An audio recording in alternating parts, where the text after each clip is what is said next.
The grand auditorium of Nexus Prime University buzzed with the kind of intellectual arrogance that only comes from beings who believe they have conquered the universe through a superior evolution. Holographic displays flickered to life above the amphitheater, casting eerie shadows across hundreds of alien faces. Each species represented here considered themselves the pinnacle of civilized development. Professor Kel-Tar adjusted his ceremonial teaching robes, the fabric shimmering with bioluminescent patterns that marked his status as a distinguished fellow of xenobiology. His four eyes swept across the audience with the practiced condescension of someone who had spent decades explaining obvious truths to inferior minds. The Zephyrian's translucent skin pulsed with pride as he activated his neural interface, syncing with the university's most advanced holographic projection system. Esteemed colleagues, students, and guests, Kel-Tar began, his voice carrying that particular tone academics use when they believe they are about to bestow wisdom upon the unworthy. The pause before guests was deliberate, a subtle reminder that not everyone present belonged to their elevated circles of learning.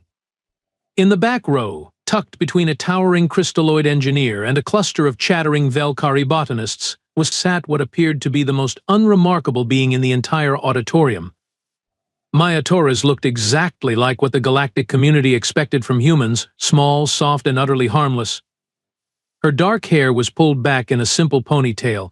Her clothes were the standard-issue civilian garments favored by exchange students, and her expression carried that slightly overwhelmed look that most species wore when attending their first prestigious academic lecture. She pulled out an old-fashioned paper notebook, how charmingly primitive, and began taking notes with an actual writing implement. Several nearby aliens exchanged amused glances. How delightfully backward these humans were, still using physical tools when proper beings had evolved past such crude necessities millennia ago. Today, Professor Kel-Tar announced, his voice rising with theatrical flourish, we shall examine one of the most fascinating aspects of galactic evolution, the phenomenon of Deathworld predators, and how civilized species have transcended such barbaric survival mechanisms. The audience settled into comfortable smugness, ready to have their superiority confirmed once again. After all, they were the enlightened ones, the beings who had risen above the crude violence of their ancestors through superior intellect and social development. Maya Torres continued taking notes, her pen moving steadily across the paper. If anyone had bothered to look closely, which of course none of them did, they might have noticed that her handwriting was unusually neat, her observations remarkably detailed. And her eyes held the kind of quiet alertness that suggested she was recording far more than simple academic curiosity would require. But why would anyone pay attention to a harmless human? Professor Kel-Tar gestured dramatically, and the holographic display erupted into a three-dimensional menagerie of nightmares. The first creature to materialize was a writhing mass of tentacles and gnashing teeth from the volcanic world of Pyraxis 7, the infamous magma render, whose crystalline exoskeleton could withstand temperatures that would vaporize most metals.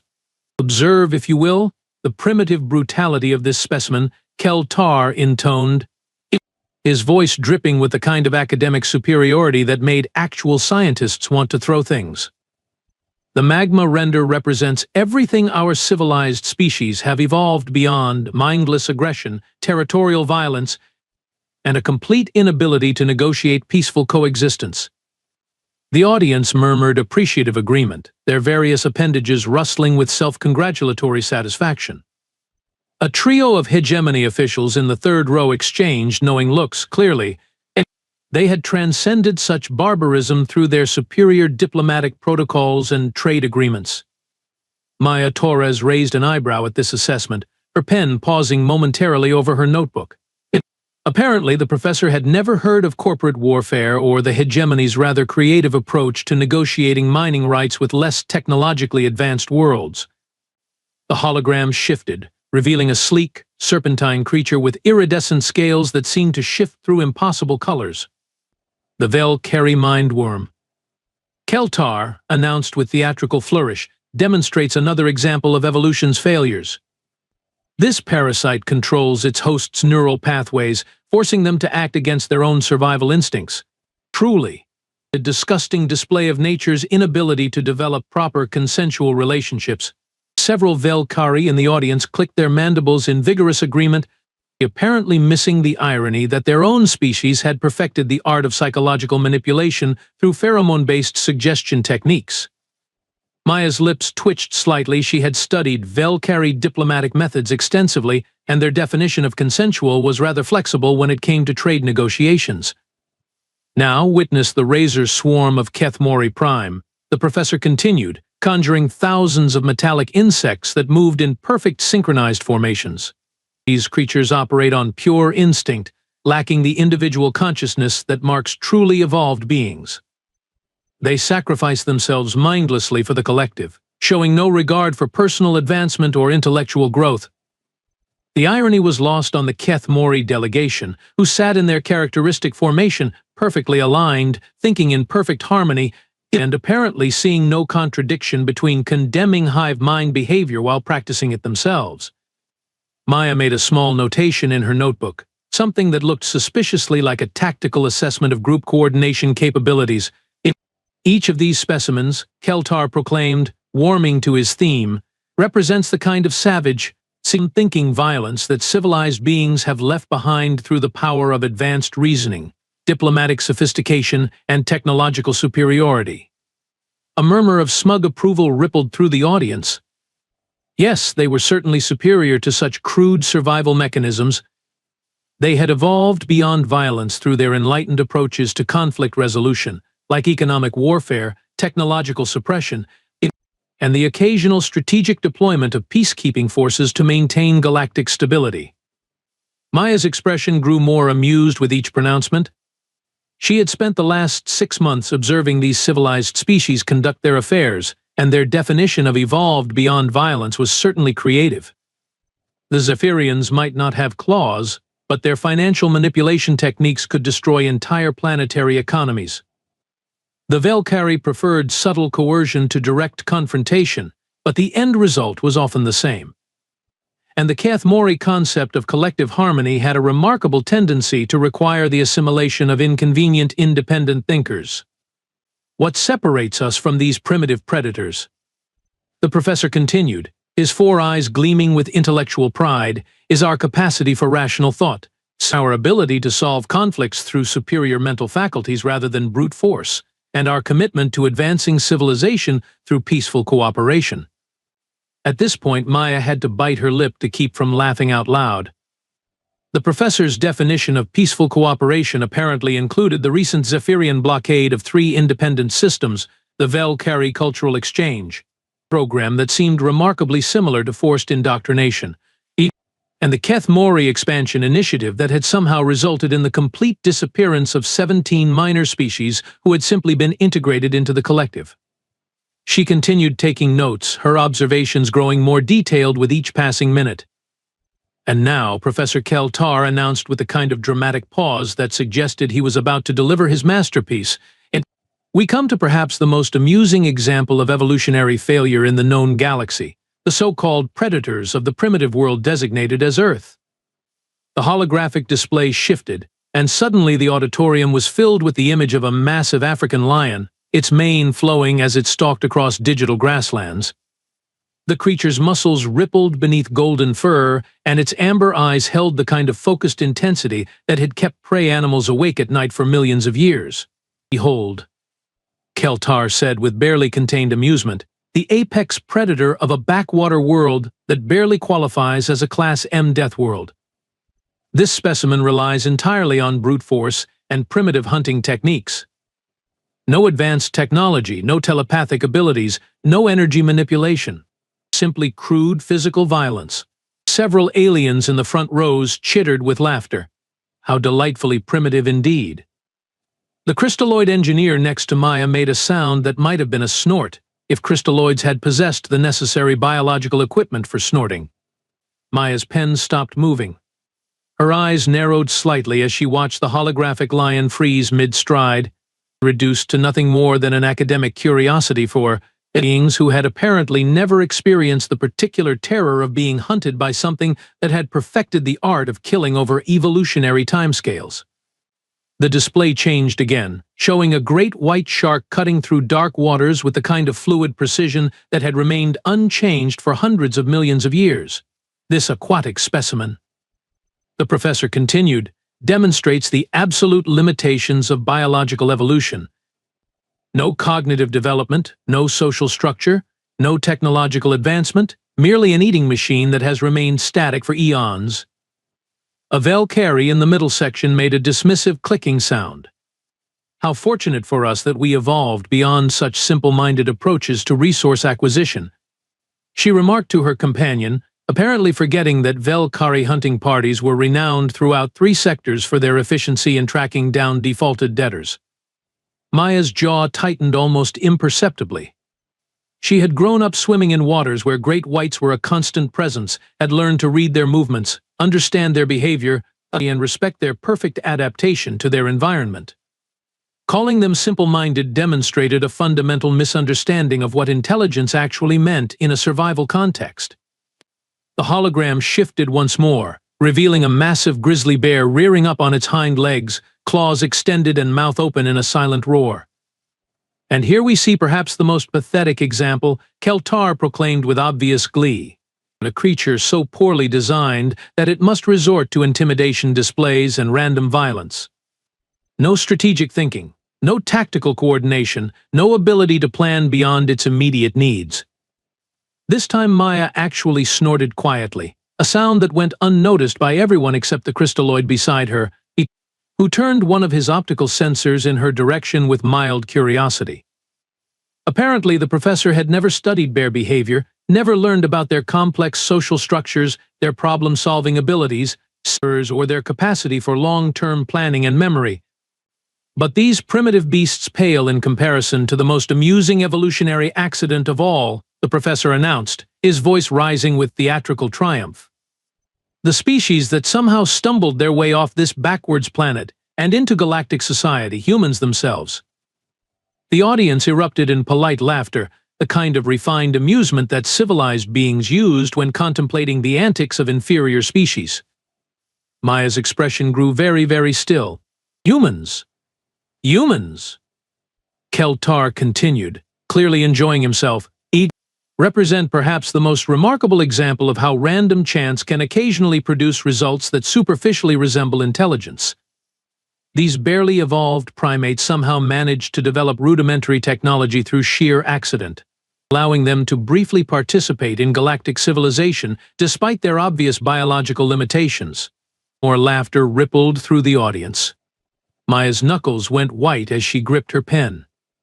Consider the evidence, the professor said, warming to his theme.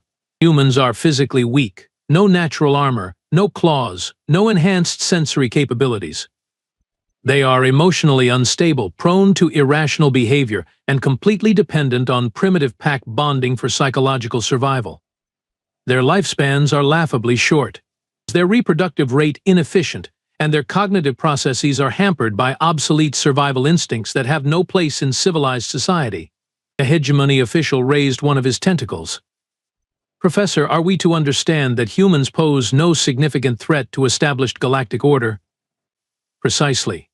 Keltar beamed, his translucent skin practically glowing with academic pride. Humans are essentially harmless curiosities, interesting to study from an anthropological perspective, but utterly incapable of matching the sophisticated approaches to conflict resolution that characterize truly evolved species. The laughter grew louder. Several aliens turned to look at Maya with barely concealed amusement, as if expecting her to provide some sort of entertaining response to this analysis of her species' inadequacies. Maya Torres sat perfectly still, her dark eyes fixed on the professor with the kind of focused attention that a certain African predator might have recognized. Her pen had stopped moving entirely, but her mind was working at a pace that would have impressed even the Keth Mori collective processing systems. The primitive pack animal was beginning to show her teeth. Maya Torres raised her hand with the kind of polite, academic gesture that professors everywhere had learned to dread, though Professor Keltar was apparently too intoxicated by his own brilliance to recognize the warning signs. Yes? He said with the tone of someone prepared to indulge a student's misguided curiosity. You have a question about the material? Actually, yes, Maya replied, her voice carrying the perfectly modulated courtesy that somehow managed to sound more dangerous than outright hostility. I was wondering if your research included any analysis of persistence hunting techniques?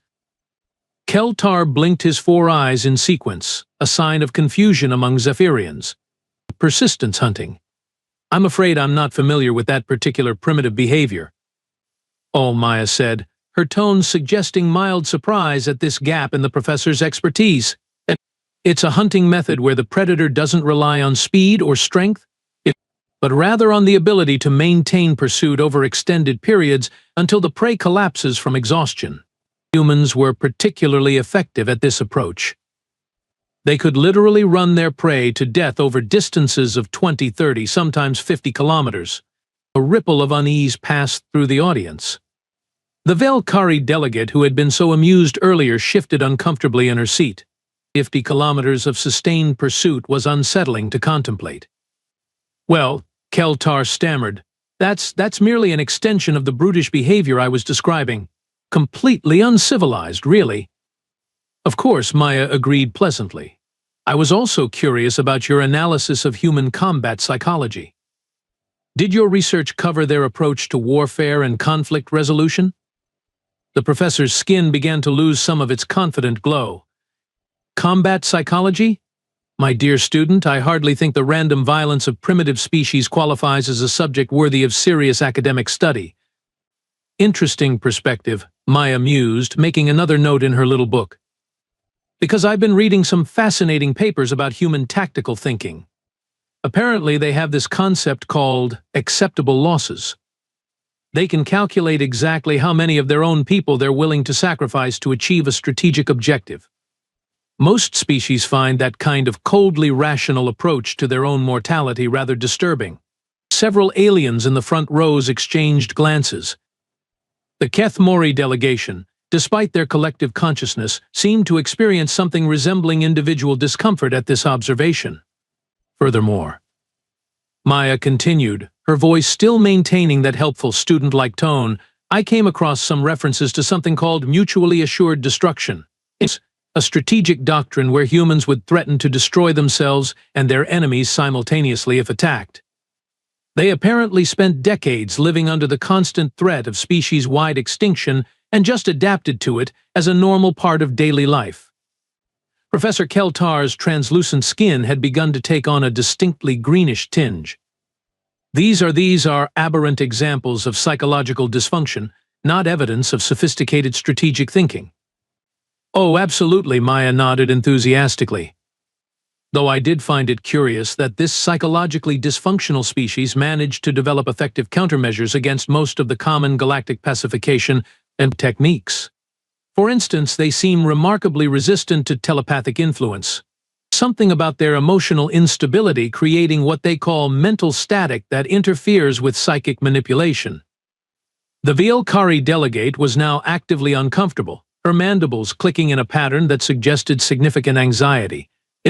Velkari pacification techniques relied heavily on telepathic suggestion and their pack bonding behavior. Maya continued thoughtfully, produces some rather unexpected results under stress. Instead of becoming more vulnerable, they actually become more dangerous when their group members are threatened. There are documented cases of individual humans taking on overwhelming odds to protect their companions, displaying complete disregard for personal survival. Young lady, Professor Keltar interrupted, his voice rising slightly. I hardly think these random anecdotes contradict the clear scientific evidence of human inferiority. Maya looked up from her notebook with an expression of innocent curiosity.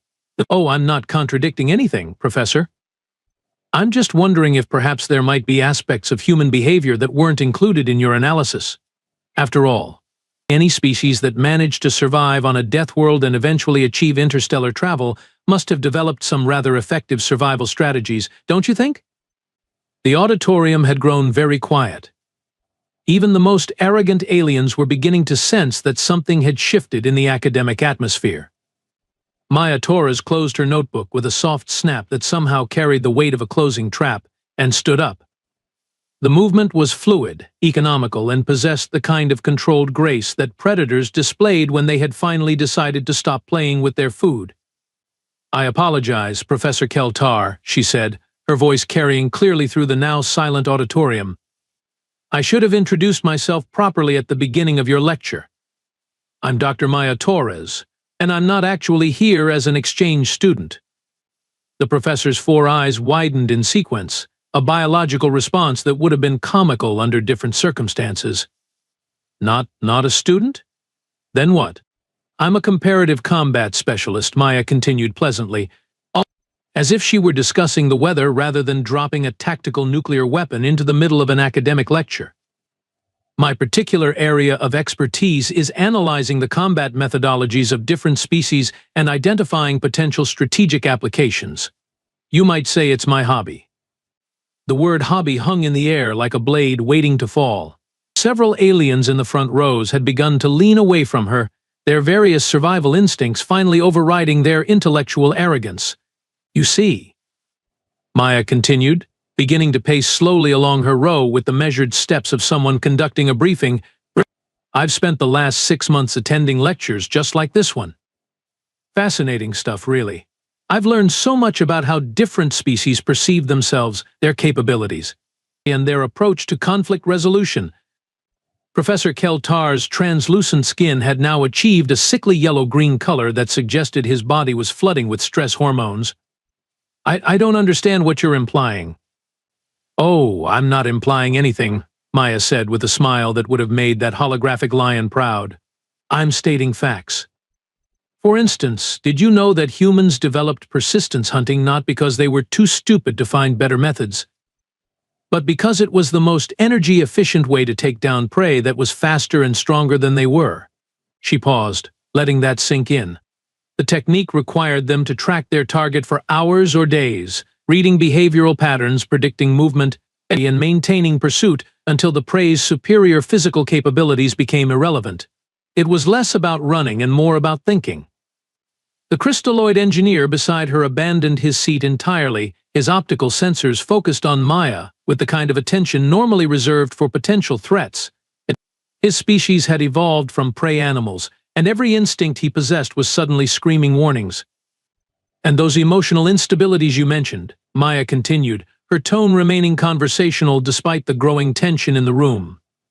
"They're not bugs in the system, Professor. They're features.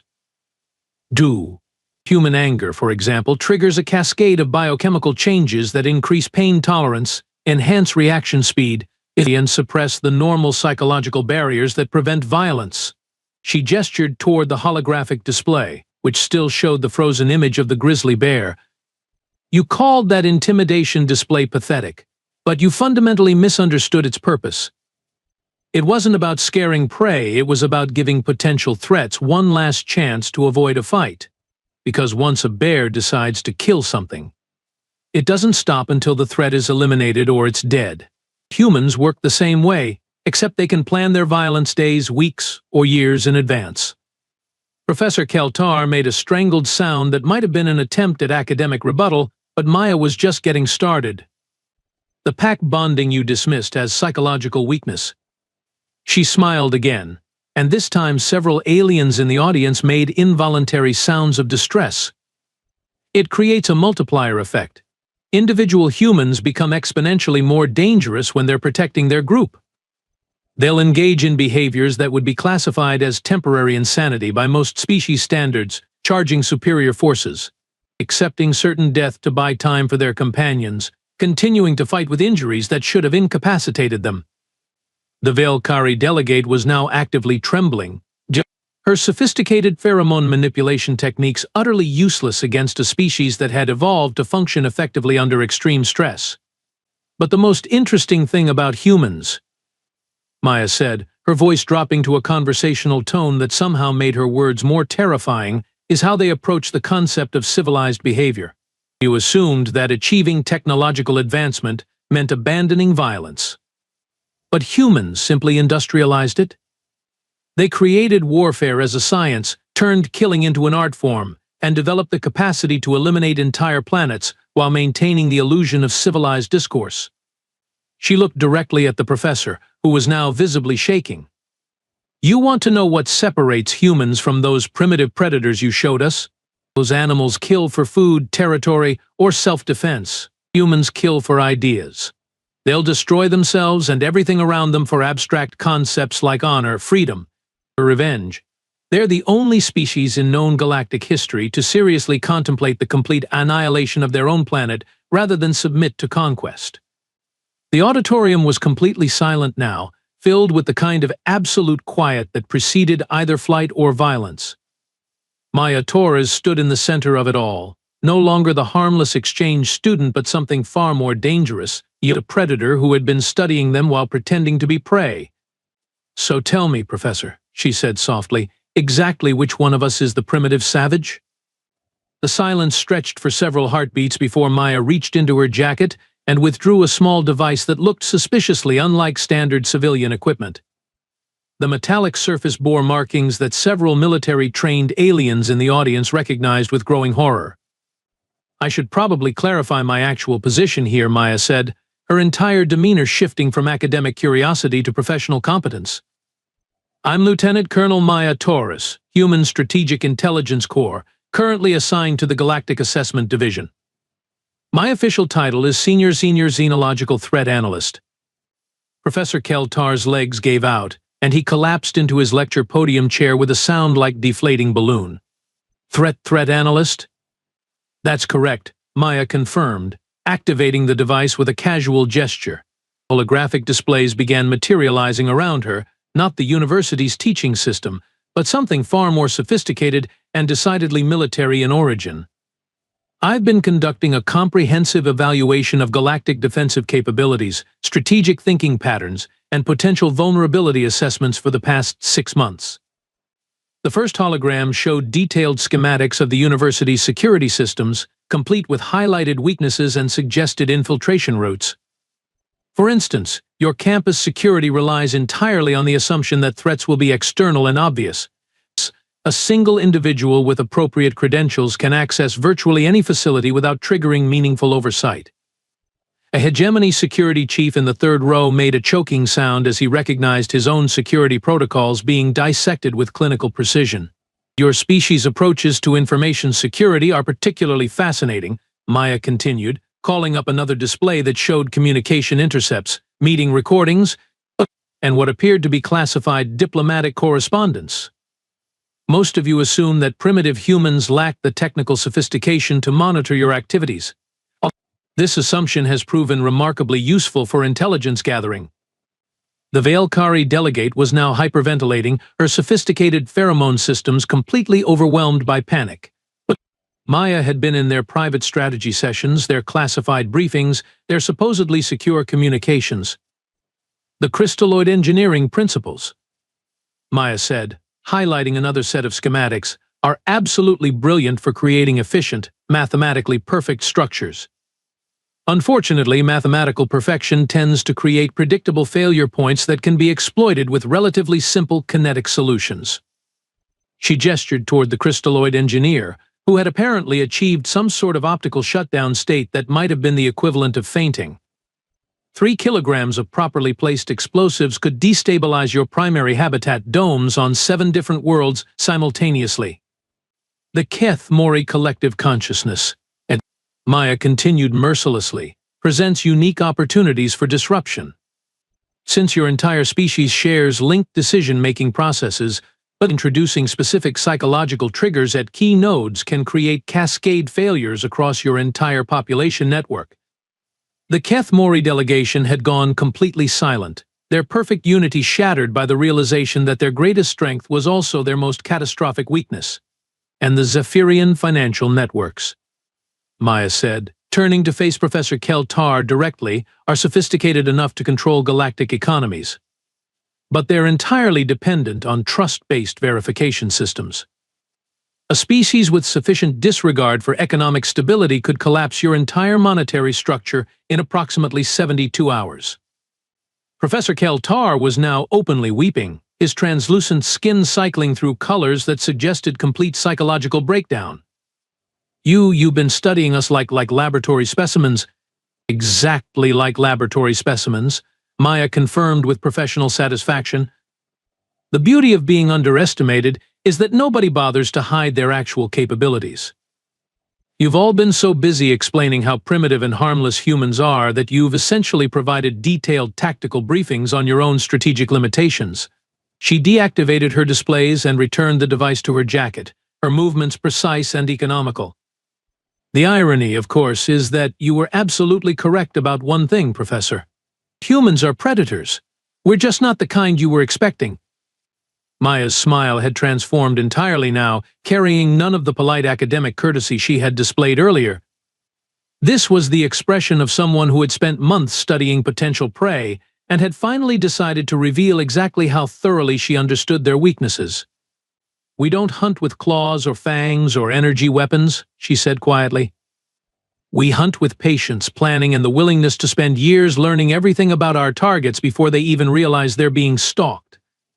The auditorium's main entrance opened with a soft hiss, and a figure in crisp military dress uniform walked in with the kind of casual confidence that suggested he owned whatever space he happened to occupy. Captain Rex Montana was tall even by human standards, and his presence seemed to fill the entire room, despite his relaxed demeanor. "Sorry I'm late, Colonel Torres," he said cheerfully, as if interrupting a prestigious academic lecture was perfectly normal behavior. "Had to finish uploading the last batch of surveillance data to the fleet."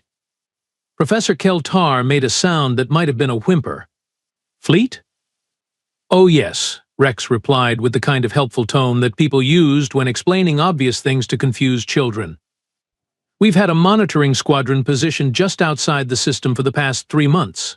Standard protocol when conducting deep intelligence operations in potentially hostile territory."